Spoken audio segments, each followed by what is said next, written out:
Hello guys, welcome back to our channel. ఇవాళ అమావాస్య అనమాట, ఎడ్లపూల అమావాస్య.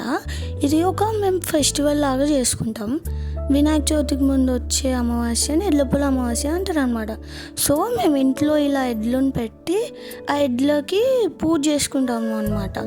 ఆ ఎడ్లను పూజ చేశాక అక్కడే ఒక చిన్న వినాయకుడిని పెట్టి ఆ వినాయకుడిని కూడా ఈరోజు మేము పూజిస్తాం. సో ఎడ్లని కాకుండా గౌరమ్మని కూడా పెట్టి మా మమ్మీ వాళ్ళు గౌరమ్మని కూడా పూజిస్తారు. సో ఈ అమావాస్య రోజు మాకు కడప నోము అని ఒకటి ఉంటుంది. ఈ కడప నోము నోముకొని మా మమ్మీ వాళ్ళు అంటే వాళ్ళ పిల్లలకి, నాకు మా అన్నయ్యకి నోముని ఇస్తారనమాట. సో ఆ నోములో దండలు అండ్ గర్జలు చేస్తారనమాట ఆ నోముకి.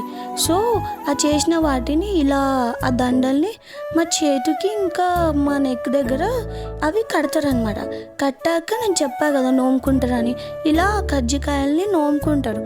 నోముకున్నాక మా మమ్మీ వాళ్ళకి మేము బ్లెస్సింగ్స్ ఇస్తాం. ఇచ్చాక మేము అమ్మవారి టెంపుల్కి వెళ్ళి మేము బ్లెస్సింగ్స్ తీసుకొని అందరం ఫ్యామిలీ అంతా వెళ్ళి బ్లెస్సింగ్స్ తీసుకొని ఇంకా ఇంటికి వచ్చేస్తాం. ఇంటికి వచ్చాక ఆబ్వియస్లీ ఫెస్టివల్ అంటే స్పెషల్స్ ఉండాలి కదా.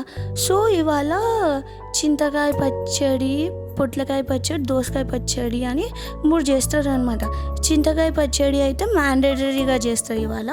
అండ్ వినాయక చవితి రోజు చేసే పచ్చళ్ళన్నీ ఇవాళ చేసి, సో ఫెస్టివల్ అంటే ఆబ్వియస్లీ స్పెషల్స్ ఉండాలి కాబట్టి ఈరోజు అవి